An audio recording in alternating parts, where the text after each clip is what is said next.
C'est la vérité. Je voudrais dire que tout ce que je suis, je le dois à Christ. Je ne suis pas née ainsi, ok? Je ne suis pas née une femme intense. Je ne suis pas née une épouse. Je ne suis pas née une maman.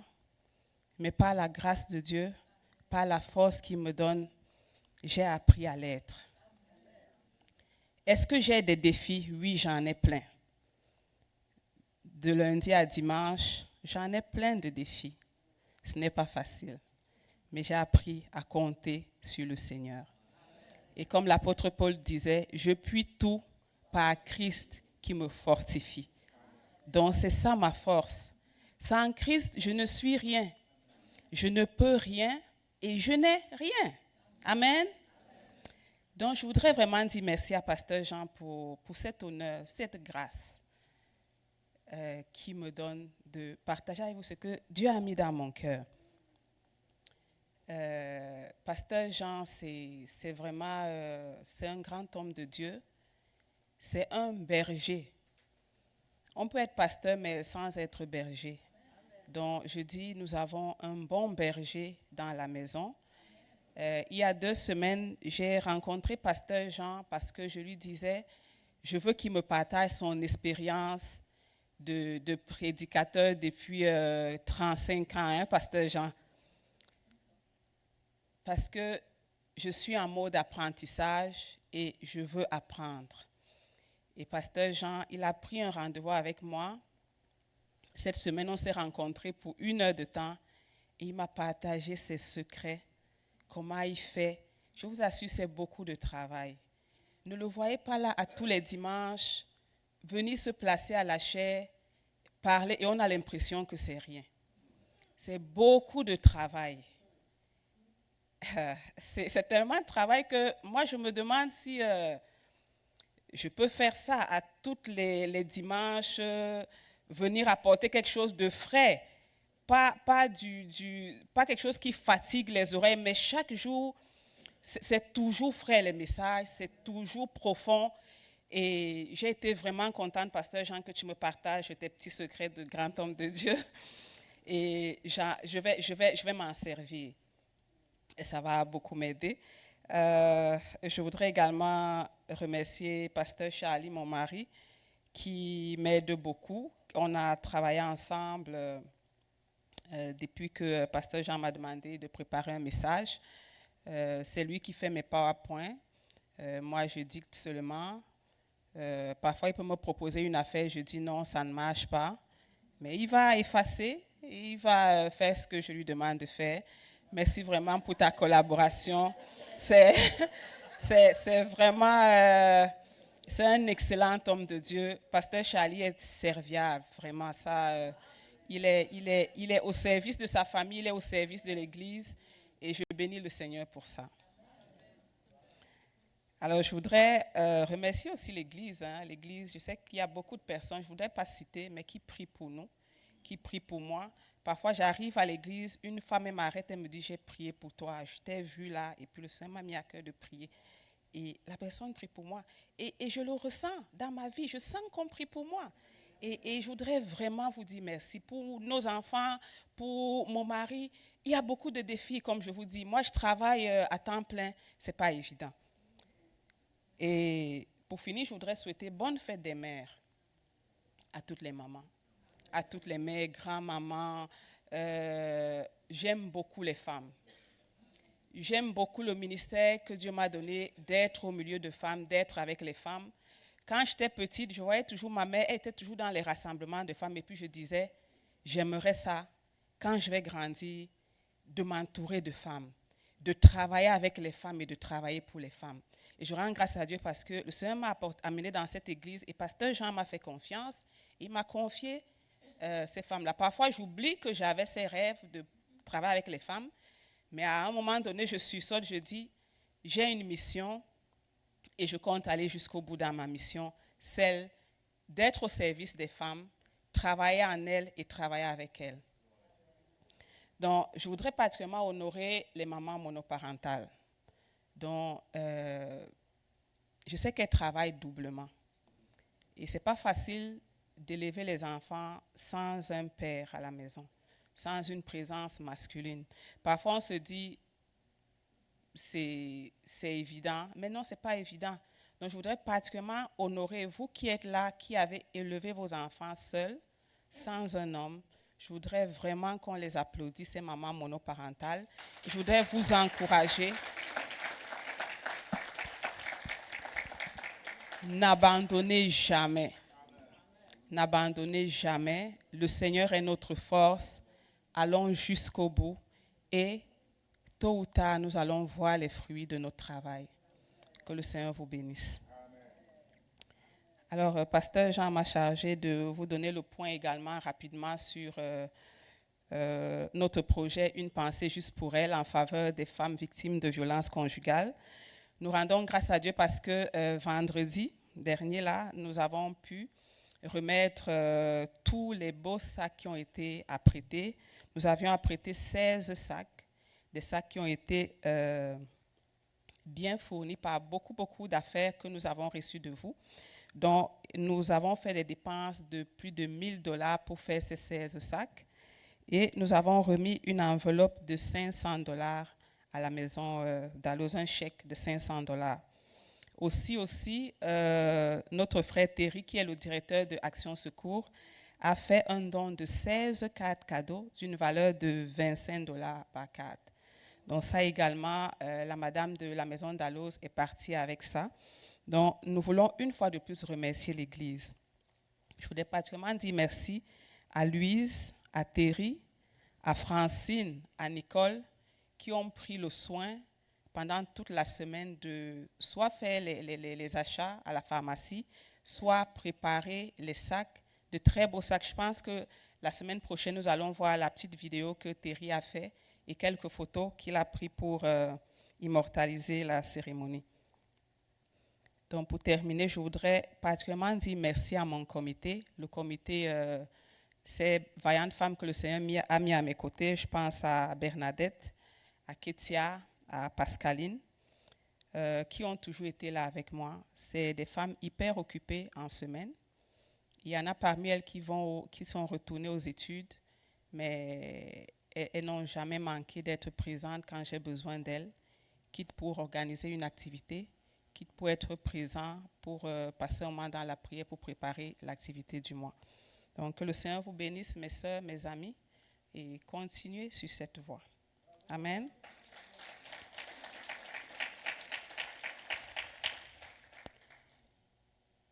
Alors, est-ce que vous êtes content d'être chrétien? Est-ce qu'il vous arrive de regretter d'être chrétien? Amen, ça c'est une bonne question. Est-ce que c'est difficile d'être chrétien? Très difficile? Est-ce que c'est difficile d'être religieux? C'est facile, hein? OK. Alors, c'est bien d'être chrétien et nous sommes appelés à l'être partout où nous sommes. Nous sommes appelés à être chrétiens à la maison, avec nos enfants, nos femmes, nos époux. Nous sommes appelés à l'être au travail, à l'école, à l'église. Parfois, ça allait plus facile de l'être à l'église parce qu'à l'église, on a toujours le beau sourire. On ne crie jamais sur quelqu'un. Hein? C'est facile d'être chrétien à l'église. Mais à la maison, c'est là qu'on commence à réfléchir et à se demander qu'est-ce qui ne va pas. Parce que ceux qui sont avec nous ne sont pas toujours faciles à vivre. Mais qu'ils soient faciles ou pas faciles à vivre, nous sommes appelés à toujours rester chrétiens. Amen. La chrétienté n'est pas un vêtement qu'on porte quand tout va bien et qu'on peut enlever de temps en temps quand on veut régler ses comptes à quelqu'un avant de le remettre. Ça veut dire que je me sente bien ou pas dans ma peau, que ça me tente ou pas, j'ai intérêt à garder le témoignage, à être chrétien. Et la vie chrétienne, ça va de l'intérieur vers l'extérieur. Jamais le contraire. Si on veut commencer par l'extérieur, c'est la façade qu'on va montrer aux gens, c'est la superficialité et c'est quelque chose d'artificiel qui sortira. Et quand c'est artificiel, ça ne peut pas mettre long. Et la Bible dit que dans les derniers jours, les temps seront difficiles. Les temps sont en train de devenir effectivement difficiles parce que nous sommes dans les derniers temps. Et si nous voulons nous maintenir dans la foi, si nous voulons rester chrétiens en dedans de nous, nous avons intérêt à travailler notre relation avec le Seigneur. Si nous ne travaillons pas notre relation, nous allons finir par nous refroidir et nous allons devenir des religieux. Or, Dieu ne veut pas la religion. Dieu n'a pas créé la religion. Il n'aime pas la religion et il ne fera jamais affaire à la religion. Et ce que Dieu attend de nous, c'est que nous ayons une relation avec lui. Et ce n'est pas ce que nous faisons qui impressionne Dieu.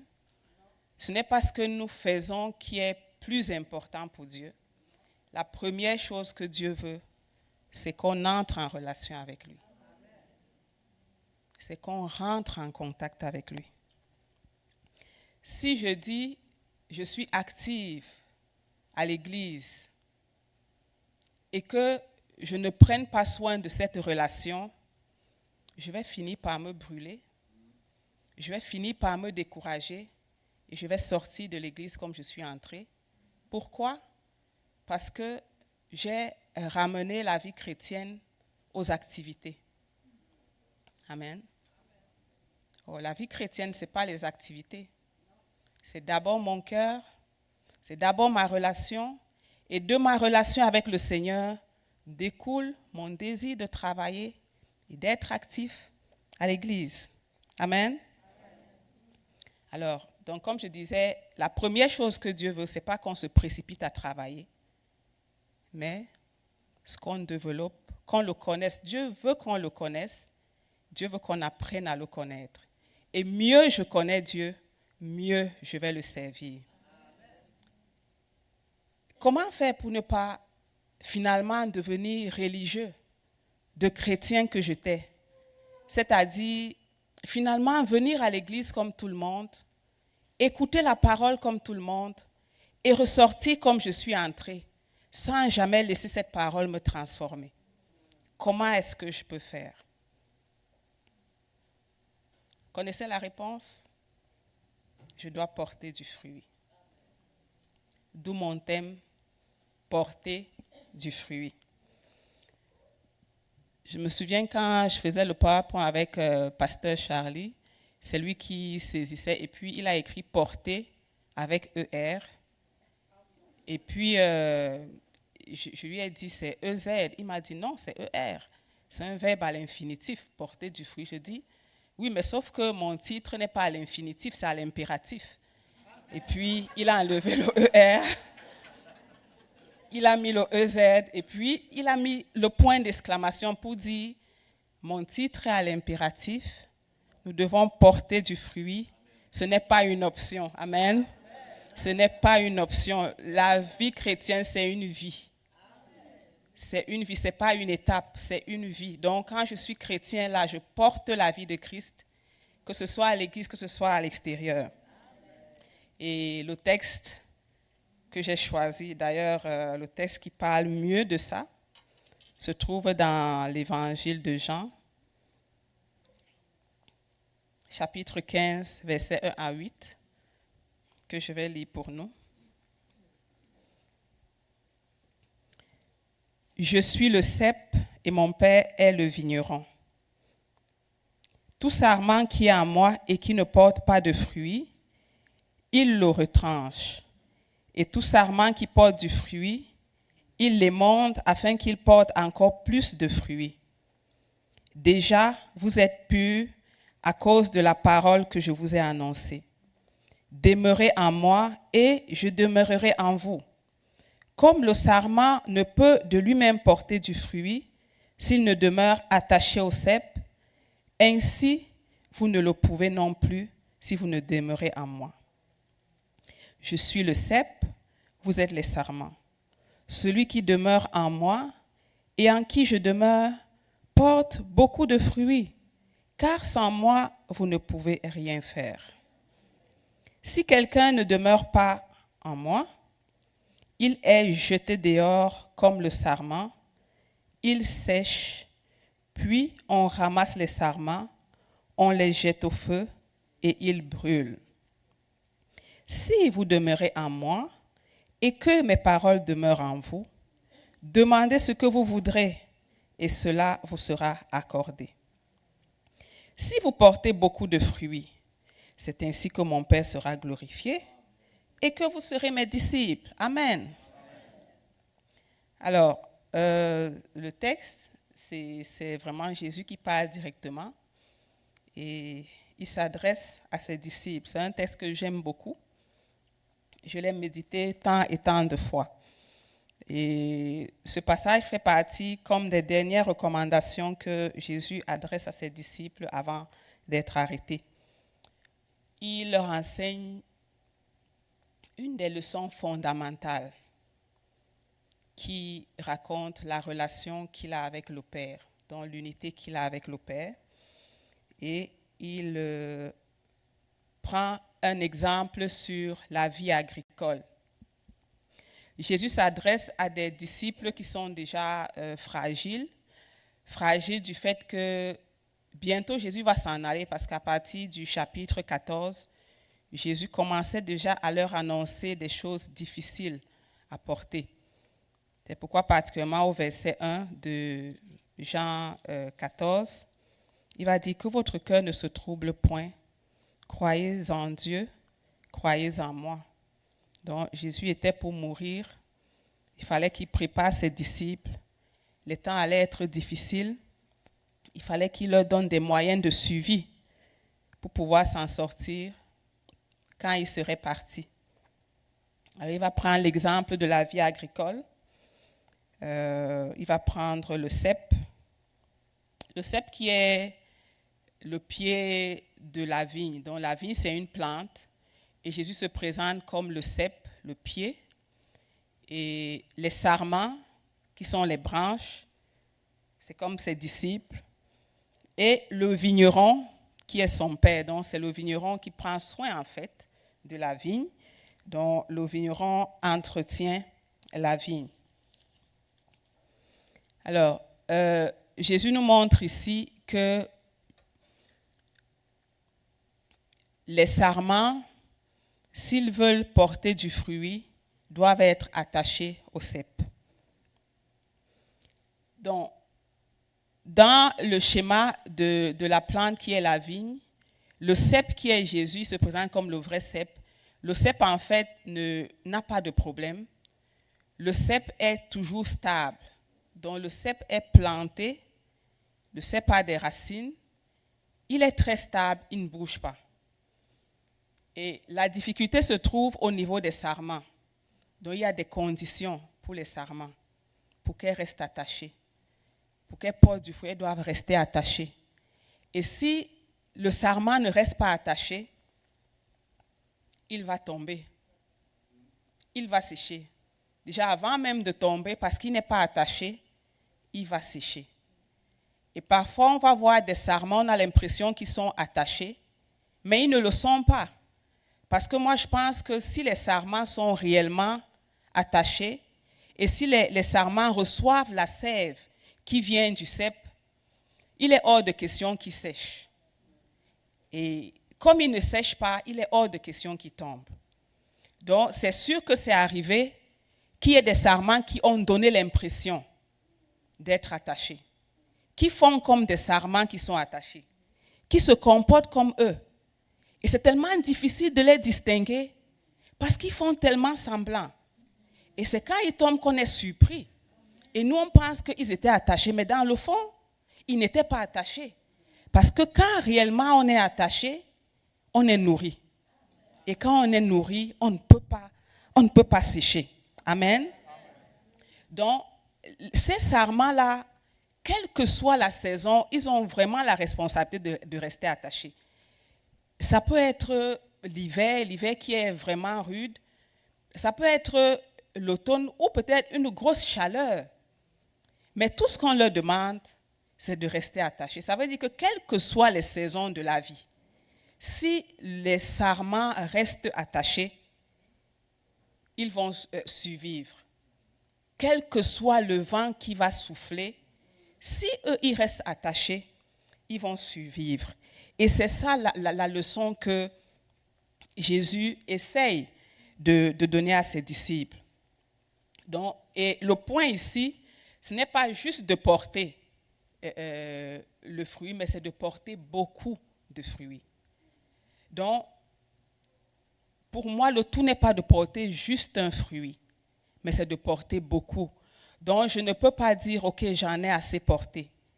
Le sarment, là, son travail, c'est de porter. De ne pas compter le nombre, mais de porter. Et Jésus donne la solution en même temps. Comment faire pour porter beaucoup de fruits?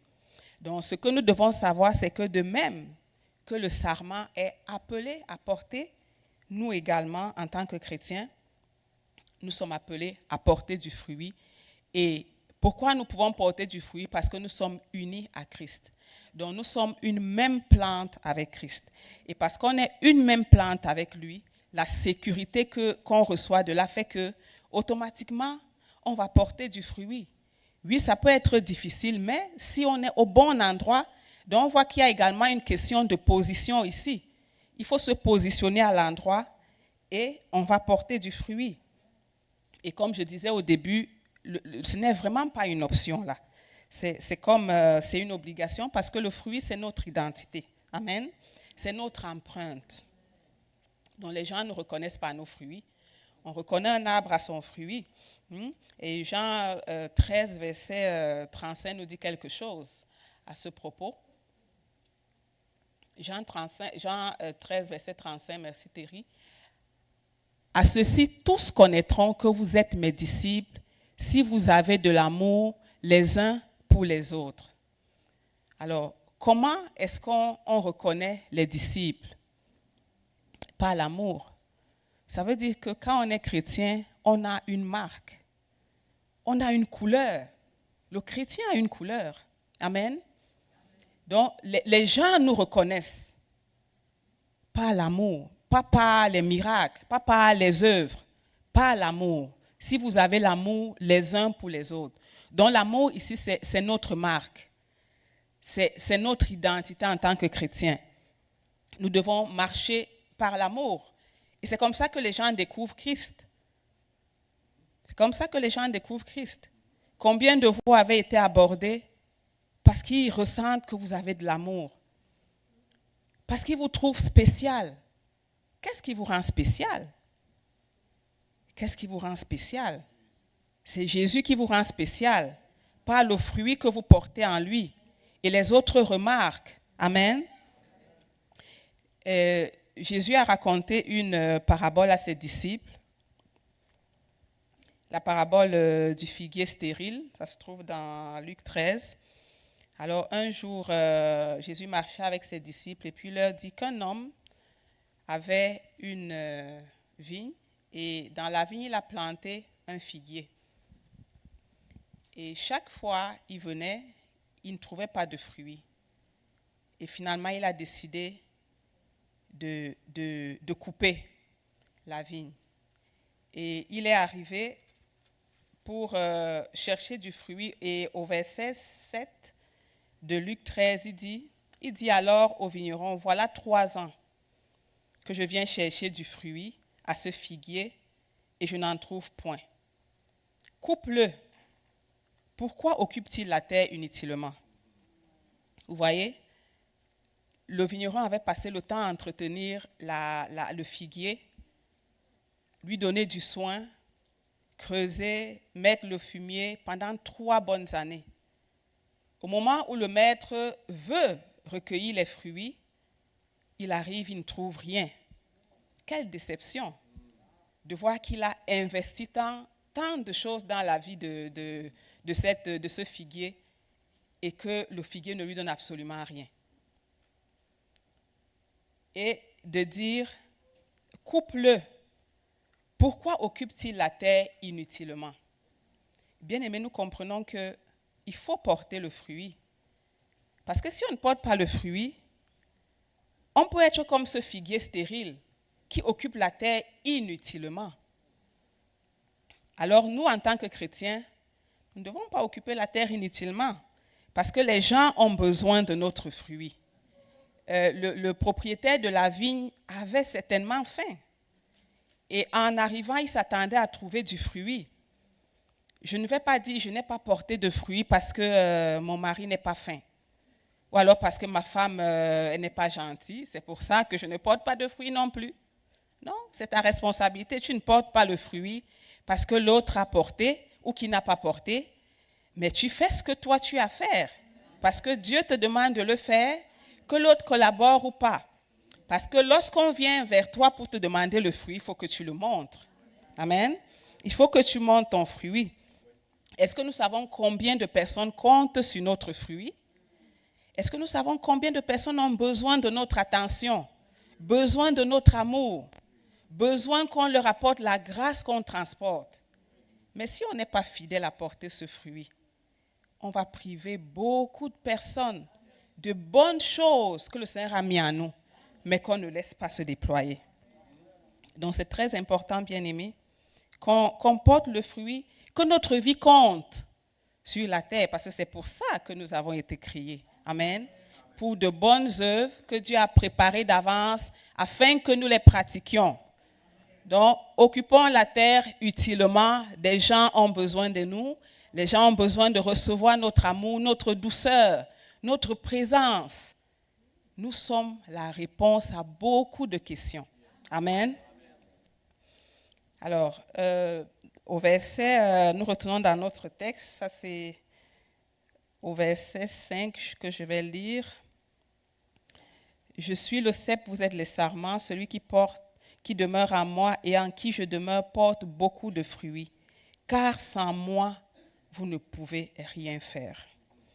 Un point important, c'est que tout ce que nous pouvons faire, c'est porter du fruit.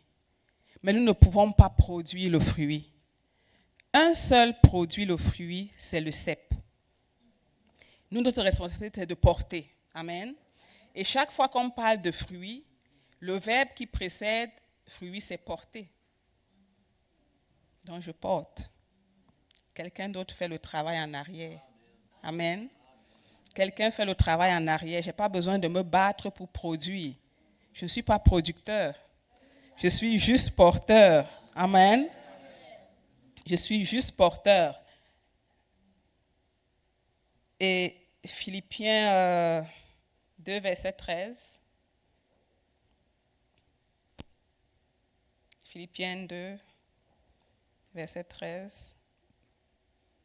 OK. Philippiens 2, verset 13 dit, « Car c'est Dieu qui produit en vous le vouloir et le faire selon son bon plaisir. » Amen. Vous savez que le producteur, c'est Dieu. Je n'ai pas à me battre à produire l'amour. Je porte juste l'amour et je le manifeste. Je n'ai pas à me battre à produire le pardon. Quelqu'un a déjà produit le pardon. Moi, vous savez que je suis capable de pardonner parce que je porte le fruit du pardon en moi. Donc, en Dieu, nous avons tout. En Dieu, nous pouvons tout. Et sans Dieu, nous ne pouvons rien. C'est aussi simple que ça. Sans Dieu, nous ne pouvons rien. Donc, porter du fruit, c'est porter le caractère de Christ. Donc, c'est montrer le chemin de Christ aux autres. C'est être une source de bénédiction pour les autres. Amen. OK. Maintenant, je vais nous donner comme 3 conseils, 3 points pour porter du fruit. Donc, là, on a parlé de fruits, mais comment faire pour porter du fruit? Il faudrait bien qu'en sortant d'ici, qu'on sache pratiquement qu'est-ce que je peux faire. Peut-être on porte déjà tous du fruit, mais nous sommes appelés à porter beaucoup. Nous sommes appelés à porter plus. Donc nous sommes appelés à prospérer dans la vigne, n'est-ce pas? Pas des petits fruits, pas des fruits comme chétifs, maigres, mais de gros fruits. Donc, nous sommes appelés à prospérer dans la vigne. Donc, d'où mon premier point.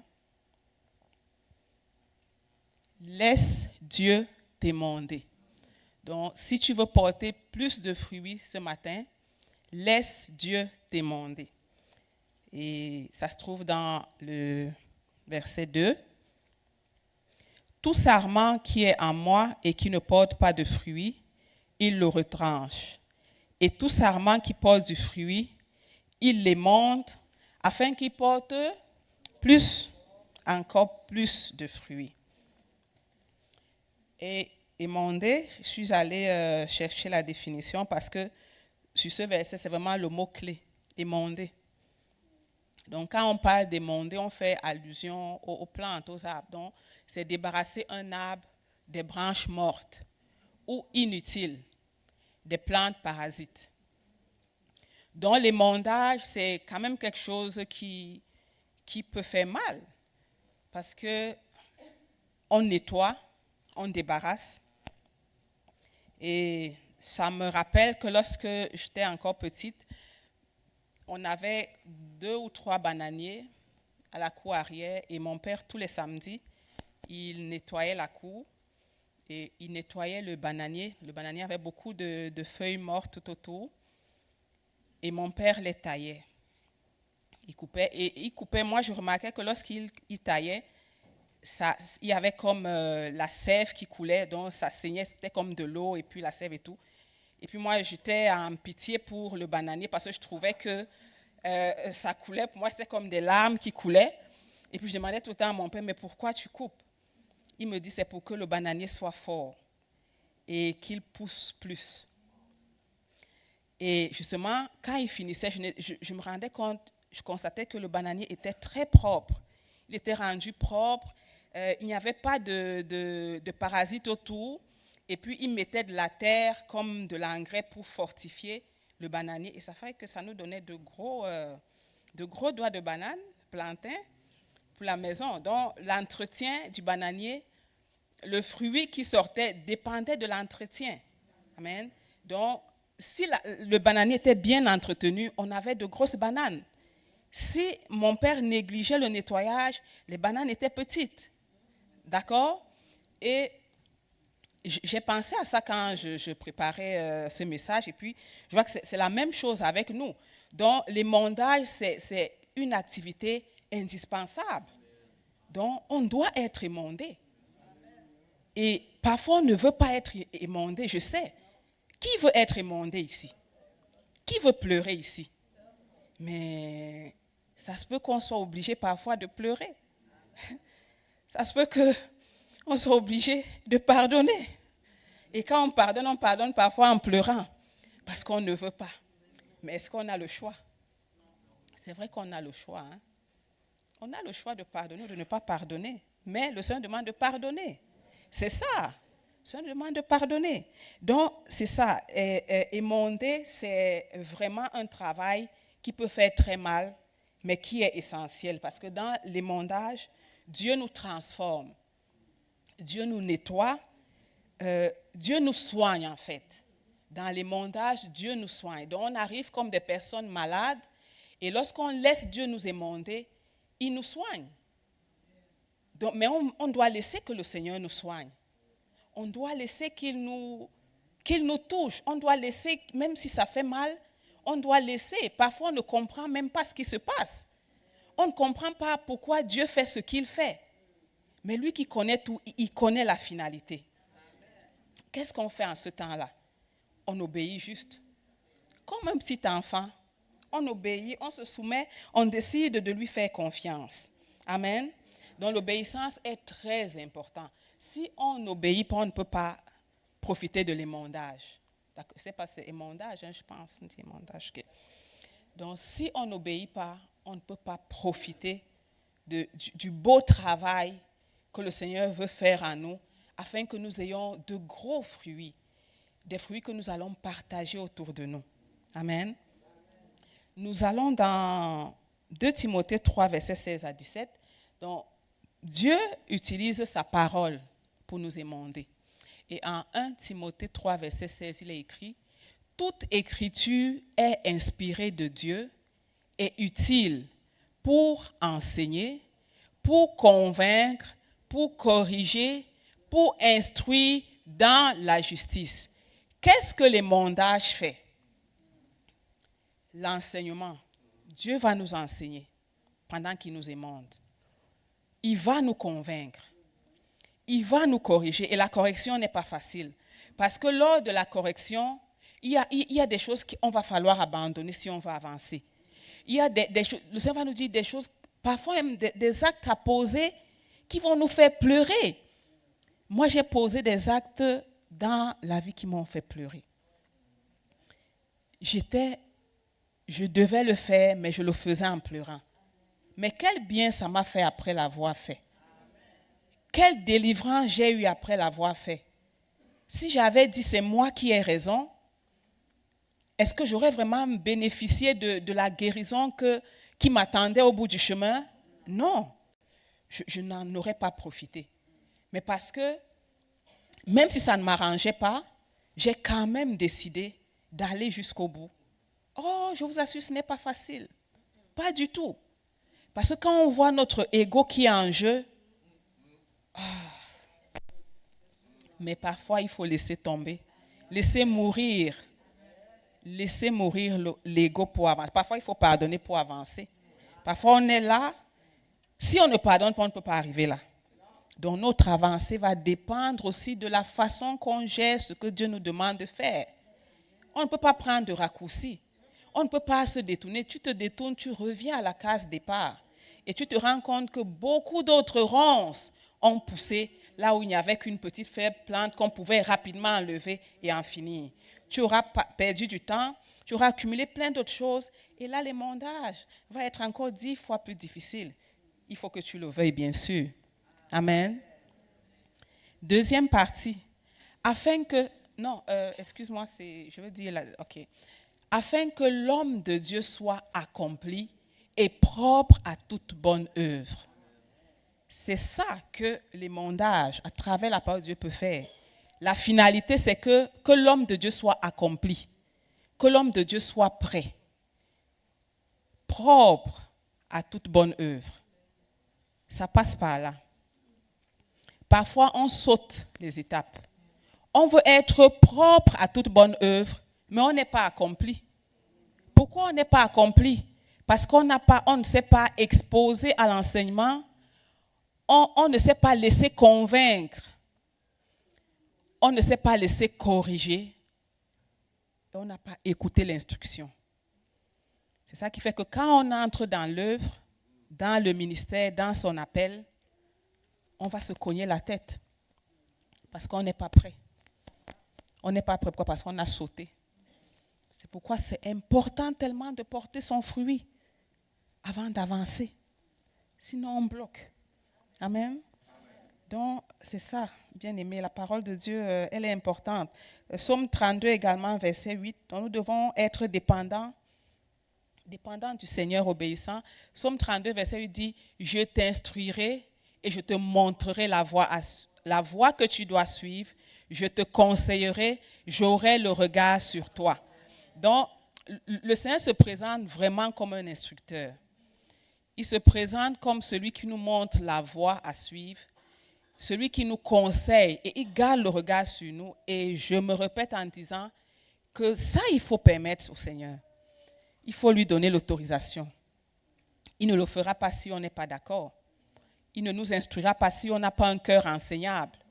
Il ne nous montrera pas le chemin si nous, on n'a pas déjà tracé un autre chemin. Parce que parfois, je trace mon chemin, je ne veux aller ni à gauche ni à droite. Et quand le Seigneur me demande, mais non, va plutôt comme ça, tu demandes pourquoi tu veux que j'aille comme ça, alors que moi, je vois déjà, je pense que si je vais comme ça, c'est ce qui va marcher. Mais Dieu connaît tout. Amen. Donc, soumettons-nous, soyons totalement dépendants, laissons-le nous conduire, faisons-lui confiance, parce qu'il connaît tout, parce qu'il est capable de nous conseiller, il est capable de nous montrer le bon chemin. Amen. Alors, nous passons à notre deuxième point. Alors, mon deuxième point pour porter du fruit, porter plus de fruits, c'est reste connecté à Jésus. Amen. Restons connectés à Jésus si nous voulons porter plus de fruits. Et ça se trouve dans verset 4 que je vais relire. Il dit, demeurez en moi et je demeurerai en vous. Comme le sarment ne peut de lui-même porter du fruit s'il ne demeure attaché au cep, ainsi vous ne le pouvez non plus si vous ne demeurez en moi. Amen. Donc, le verbe demeurer, c'est vraiment le mot-clé ou le verbe principal dans notre texte. Et puis, j'ai compté, il apparaît 9 fois dans notre texte. Donc, 9 fois, le Seigneur nous demande de demeurer. Et selon le dictionnaire biblique, demeurer, c'est rester longtemps. Donc, quand on dit de quelqu'un qui demeure, il y a le temps. On fait allusion au temps. Attendre, c'est ça, demeurer. Attendre. Ça fait allusion à la patience. Amen. Loger, c'est ce que ça signifie encore demeurer, c'est loger. Ça signifie aussi passer du temps. C'est-à-dire que pour demeurer, on doit avoir du temps. Amen. Pour demeurer, on doit avoir du temps. Si on n'a pas du temps, le fruit n'aura pas de qualité. Il faut prendre du temps. Et nous sommes dans une société qui est tellement rapide. Les gens n'ont pas le temps. Les gens courent. Les chrétiens courent comme les non-chrétiens. On se demande à un moment donné, on court après quoi? Parfois, quelqu'un a dit un jour, 24 heures ne me suffisent plus. Il faudrait que tu ailles vivre dans une autre planète.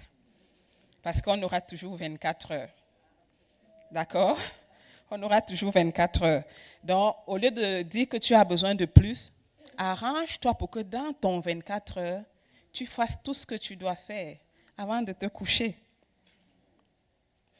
Et beaucoup de choses viennent combattre notre désir de nous connecter. Beaucoup d'obstacles, beaucoup de choses. Les distractions. Les réseaux sociaux. Mon téléphone. Ma tablette. Facebook. Je n'ai rien contre Facebook. Je n'ai rien. Déjà, l'église est sur Facebook. Il faut bien que des gens aient le compte Facebook pour regarder l'église en direct sur Facebook. Donc, je n'ai rien contre Facebook. Mais ce que j'ai contre ça, c'est le temps. C'est le temps que ça nous vole. Soyons vrais. C'est le temps que ça nous vole. Si on ne se discipline pas, on va devenir des religieux. On va s'éloigner de la parole. Et ce n'est pas difficile de s'éloigner de la parole de Dieu. C'est difficile de se connecter, mais ce n'est pas difficile de se déconnecter. Vous voyez, dans la maison, quand on cherche la connexion Internet, ce n'est pas facile. Hein? Parfois, il faut brancher, débrancher, rebrancher. Pour ceux qui font le télétravail, parfois tu te lèves un matin, il n'y a pas de connexion. N'est-ce pas? Il faut chercher à se connecter.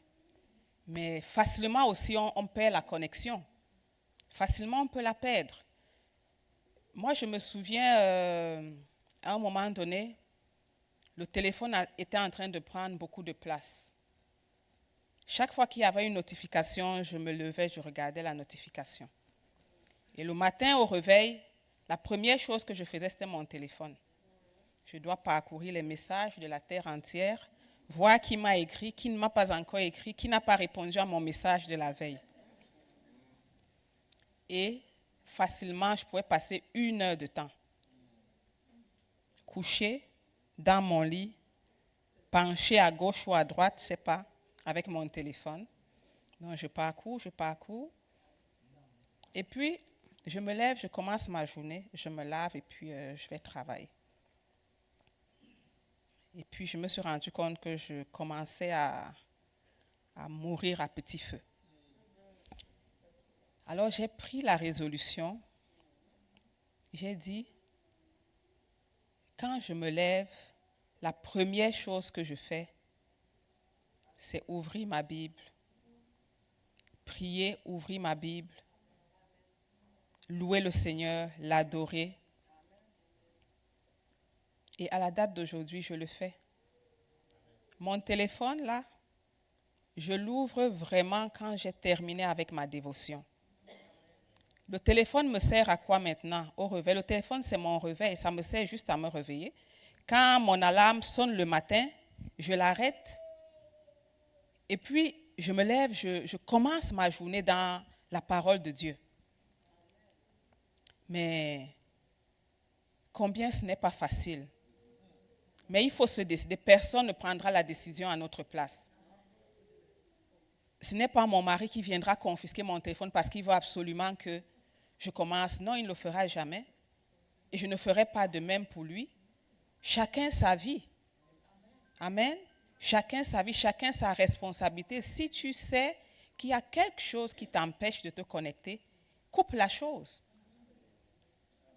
Moi, je jeûne du téléphone tous les matins. Pourquoi? Parce que j'ai un but. Ma vie d'abord. Ma relation avec le Seigneur d'abord. Parce que c'est ça qui compte. Amen. C'est ça qui compte. Et comment est-ce que je peux rester connecté? La première chose, c'est la parole de Dieu. Si je veux rester connecté pour porter plus de fruits, je dois aimer la parole de Dieu. Je dois méditer la parole de Dieu. La parole de Dieu m'éloigne du péché. La parole de Dieu corrige mes pensées. Psaume 119. Psaume 119, Thierry. Psaume 119, verset 11. C'est David qui parle. Il dit, je sais ta parole dans mon cœur afin de ne pas pécher contre toi. David avait une relation avec la parole de Dieu. Et cette relation a tellement aidé David. Amen. Psaume 119, verset 87. Combien j'aime ta loi. Elle est tout le jour l'objet de ma méditation. Tout le jour. Il y a un autre verset qui nous dit que David se levait longtemps avant le jour. Pourquoi? Parce que David avait compris que sa vie dépendait de sa relation avec Dieu. C'est pourquoi il mettait toutes les autres choses de côté et il commençait par la parole. Il commençait par la dévotion. Il commençait par chercher la face de Dieu avant de sortir. Il a fait avant d'être roi et pendant qu'il était roi, il a fait aussi. Quand Jésus a été tenté dans le désert et qu'il fallait qu'il réponde à toutes les tentations du diable, quand le diable lui demande de transformer les pierres en pain, Jésus va répondre, l'homme ne vivra pas de pain seulement, mais de toute parole qui sort de la bouche de Dieu. Bien-aimés, ça veut dire que notre corps-là que nous voyons, il y a une autre partie qu'on ne voit pas, qui, elle a besoin de la parole de Dieu. Alors, si je me lève le matin, je pense juste à entretenir ma personne physique que tout le monde voit. Et que j'oublie la plus importante. Parce que si cette personne qu'on ne voit pas est mal, je ne peux même pas m'habiller le matin. Si cette personne-là, je continue à la négliger, mon corps ne pourra plus supporter. Mais parfois, on prend juste la peine de soigner son extérieur. On mange 3 fois par jour. La nourriture, ce qui est normal, on doit manger. C'est bien, c'est bon pour la vie. Mais il n'y a pas que ça. Il y a une autre chose qui nous fait vivre.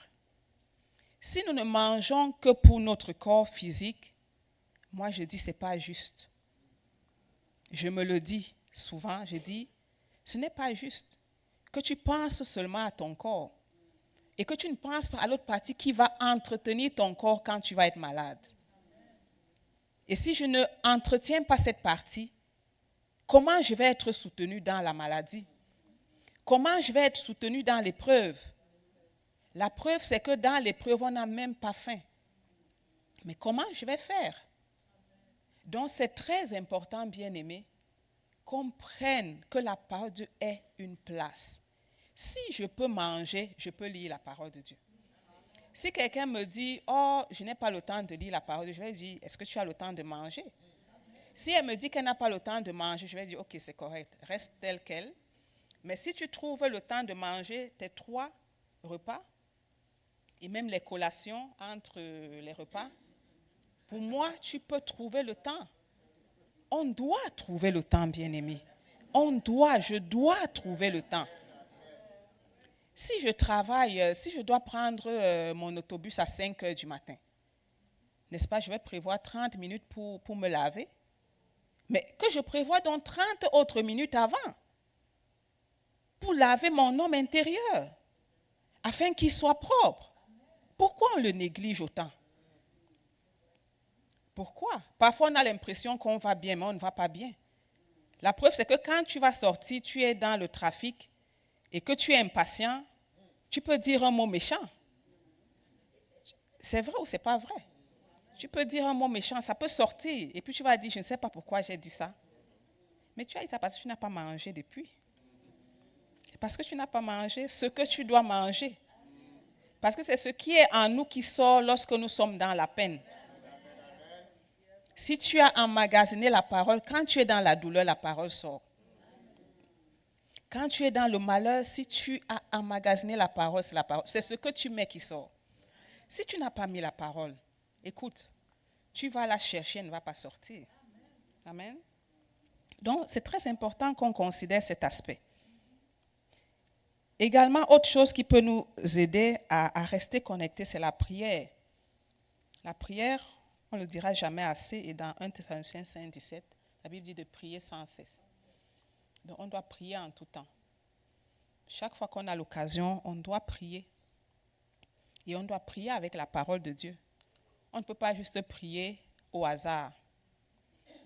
Si on prie au hasard, on risque de ne pas recevoir ce qu'on attend parce que ce n'est pas selon la volonté de Dieu. Amen. Et permettez que je lise un verset que je n'ai pas donné à la technique.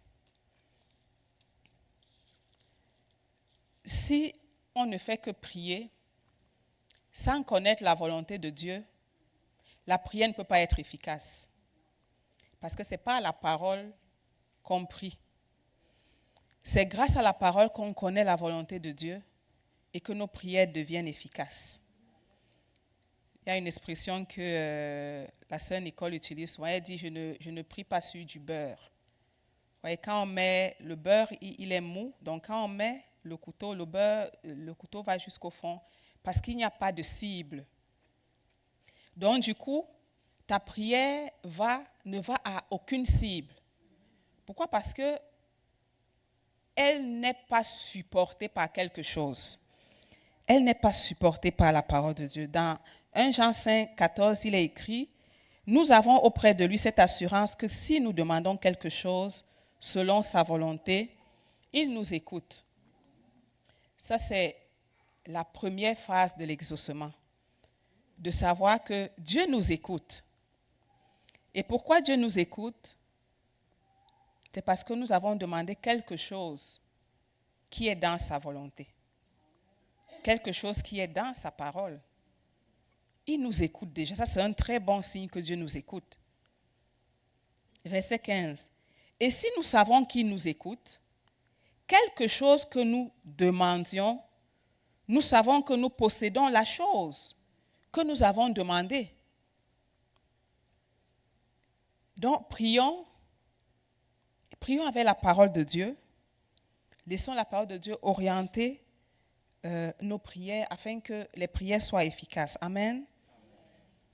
Une autre chose que nous devons faire pour rester connectés, c'est la communion fraternelle. Communion fraternelle, et Colossiens 3, verset 16 nous en parle. Donc, recherchons la présence des frères. Ne restons pas dans notre coin. Ne restons pas seuls. Faisons l'effort d'assister au rassemblement, aux réunions, autant qu'on peut, aux réunions en semaine, aux réunions des femmes, aux réunions des hommes, tous les rassemblements qui peuvent nous aider à rester connectés, autant que nous le pouvons. Assistons. Colossiens 3, 16 dit que la parole de Christ habite parmi vous abondamment.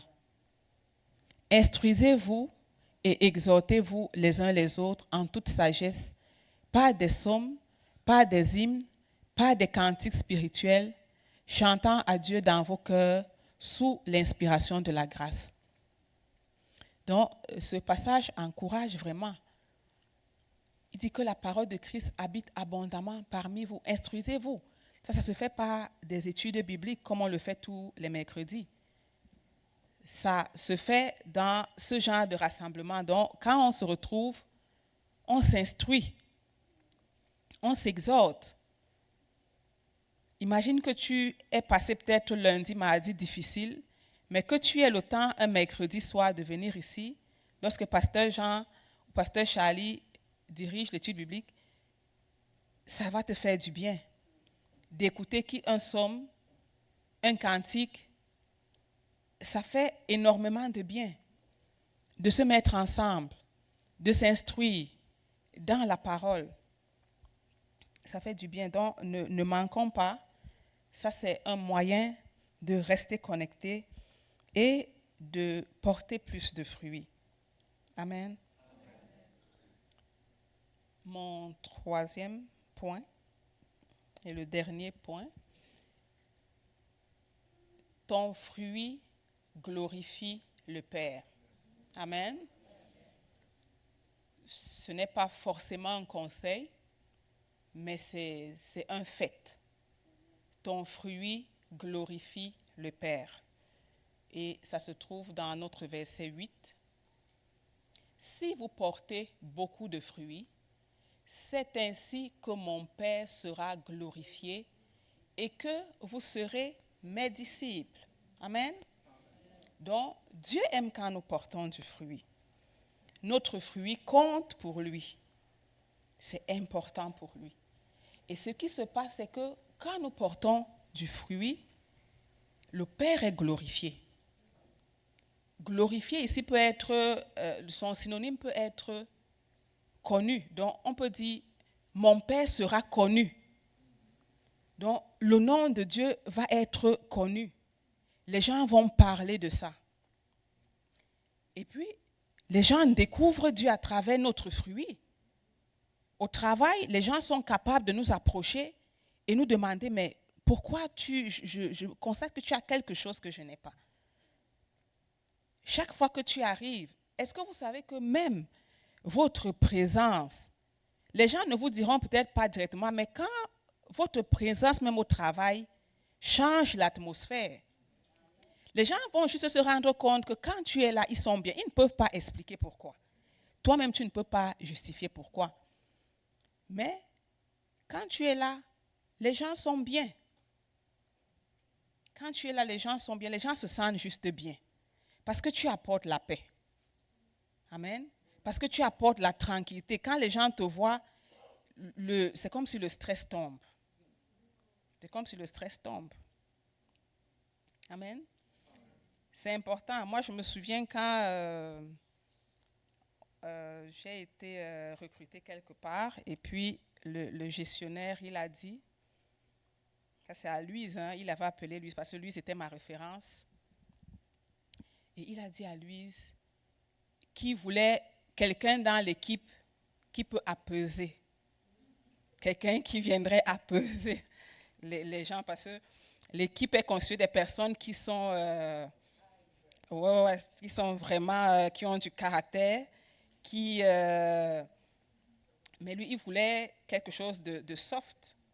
Bon, je ne veux pas forcément dire que je suis soft, mais il se passe que il a trouvé que je faisais l'affaire. Et il m'a mis dans l'équipe. Et je n'ai pas fait l'affaire parce que j'avais fait semblant d'être soft, mais c'est parce que Christ que je portais en moi me rendait soft. Et mon gestionnaire avait trouvé que je peux apaiser l'équipe, c'était ça son thème. Et une fois, j'ai entendu des collègues parler et ils ont dit, oui, il t'a pris parce qu'il voulait dans l'équipe quelqu'un qui viendrait apporter du calme, apporter un peu de douceur. Et je rends grâce à Dieu parce que j'avais été choisie. Si je n'avais pas porté ce fruit, je n'aurais pas été choisie. Et on n'a même pas parfois besoin de parler. Juste à sentir notre odeur, on est bien. On se sent apaisé. Parfois, on voit quelqu'un, on est plutôt troublé. Et parfois aussi, on voit quelqu'un, tout de suite, on est rassuré. Vous le ressentez souvent, moi je le ressens souvent. Ça vous arrive de vous sentir, mais vous ne pouvez pas justifier pourquoi. Mais vous êtes bien. Parfois, vous voulez tout le temps juste vous asseoir près de la personne. Amen. Et quand la personne va témoigner, elle va dire, mon Dieu, il y a quelque chose là que je ne comprends pas. Et là, c'est l'occasion pour toi de partager Christ. Tu lui dis, je ne suis pas né comme ça. Il y a quelqu'un quelque part qui fait ce travail. C'est important de dire qu'on n'est pas né comme ça. C'est ça qui fait que le Père est vu. Mais si tu dis, oh, dans notre famille, nous tous on est comme ça. Oh, ne parle pas. Ça, c'est... Tu ne glorifies pas le Père. Donc, tu vas dire, par le passé, ça n'a pas toujours été comme ça, mais j'ai rencontré quelqu'un qui m'a transformé, et toi également, tu peux également devenir comme ça. Et puis, c'est comme ça qu'on amène les gens à Christ. Et c'est comme ça que le Père est connu. C'est comme ça qu'il est glorifié, parce que les gens ont vu et ils veulent goûter. Il ne faudrait pas qu'on nous voie et qu'on ne veuille pas goûter. Là, remettons-nous en question, jugeons-nous, et demandons-nous, mais pourquoi les gens ne veulent pas, vous comprenez? Et puis le fruit là, quand un arbre ne mange pas ses propres fruits, les fruits, c'est toujours pour les autres. Les fruits, c'est pour les autres. Avez-vous déjà vu un arbre cueillir son fruit et le manger? Il ne peut pas. Donc le fruit là, c'est pour les autres. Amen. Donc c'est important que j'emporte. Le Père doit être glorifié.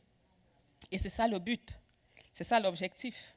C'est que le nom du Père soit connu, que le Père soit vu. Amen. Donc, je vais inviter mon équipe de louange, s'il vous plaît, pour mon mot de la fin.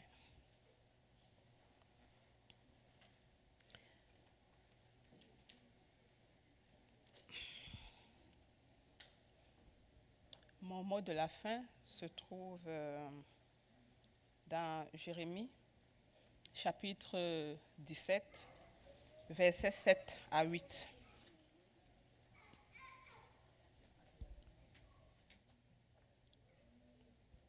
Jérémie 17, versets 7 à 8. Béni soit l'homme qui se confie dans l'Éternel et dont l'Éternel est l'espérance. Il est comme un arbre planté près des eaux et qui étend ses racines vers le courant. Il n'aperçoit point la chaleur quand elle vient et son feuillage reste vert. Dans l'année de la sécheresse, il n'a point de crainte et il ne cesse de porter du fruit. Amen. Alors,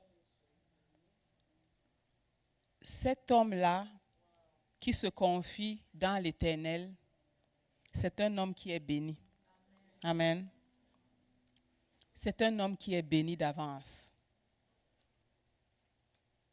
la Bible dit qu'il est comme un arbre. Donc, à quoi ressemble cet homme? Il est comme un arbre. Qui est comme un arbre ici? Personne n'est comme un arbre. Il n'y a personne qui est comme un arbre ici.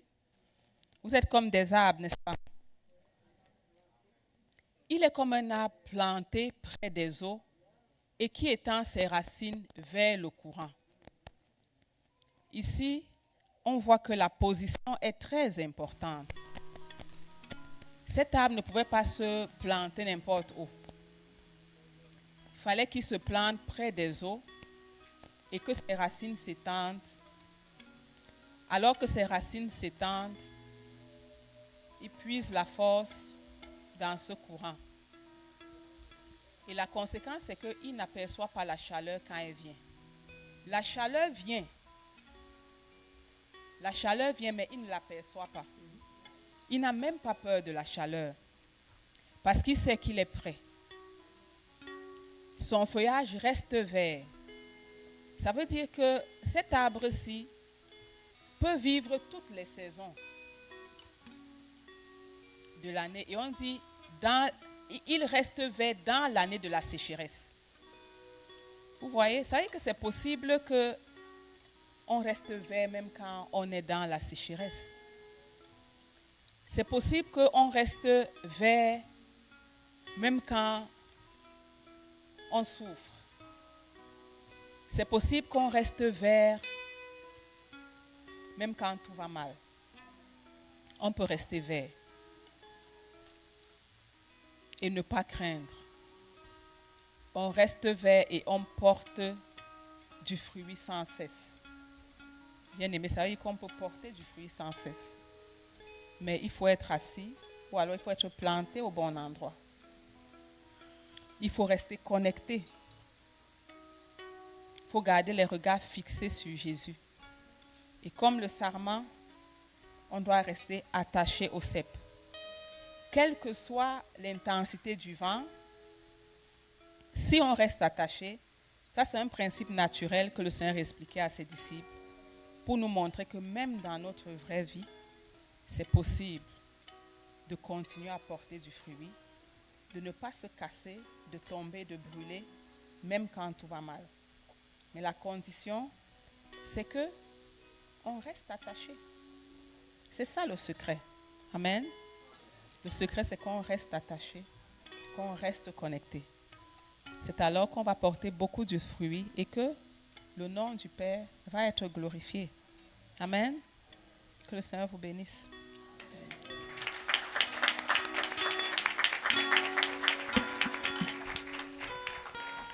Je vais inviter Pasteur Jean.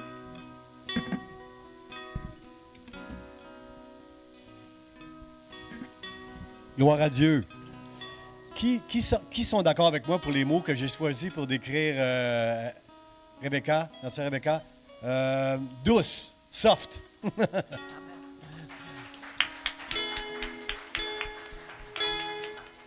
Humble, sensible et intense. Est-ce que vous êtes d'accord avec moi que c'est pas mal ça qu'on a vu sur la tribune? Merci Rebecca pour ce bon message. J'ai pris des notes, moi. Porter du fruit, c'est... Moi, je dois juste les porter. C'est pas moi qui peux produire le fruit. Je peux juste les porter. Alors, comment je peux faire ça? En me permettant au Seigneur de m'émonder. Vous êtes d'accord? Absolument. Est-ce qu'on aime ça se faire émonder? Non! On n'aime pas ça. Notre chair n'aime pas ça. Mais notre cœur, notre âme, tout ce qui est spirituel en nous dit « Amen. Seigneur, viens m'émonder. Viens, aide-moi à porter du fruit et à demeurer en toi. » À être enseigné, convaincu, corrigé et instruit. Et tout ça, frère et sœurs, tout ça, je sais que vous aimez Dieu ici, à l'Église de l'Espoir. Toutes ces choses que notre sœur Rebecca nous a enseignées, c'est pour une raison. C'est pour glorifier Dieu. Alors, je veux dire merci à Rebecca pour cet excellent message. Frère et sœurs, on va rentrer dans un chant. Je vous invite à vous lever. On va honorer Dieu avec un chant en terminant. Puis ensuite, je vais inviter toutes les mamans. Toutes les mamans à venir ici en avant, on a une fleur pour vous puis un petit verset. Pasteur Charlie va prier pour vous, les mamans. Alors, après le chant, on va juste chanter, donner gloire à Dieu et honorer toutes ces mamans qui sont ici ce matin.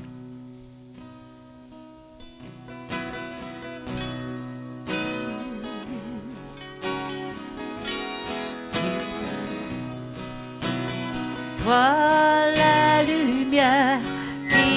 a vu nos ténèbres. Ouvre mes yeux, je veux voir. Grâce et beauté que mon cœur adore, mon âme aspire après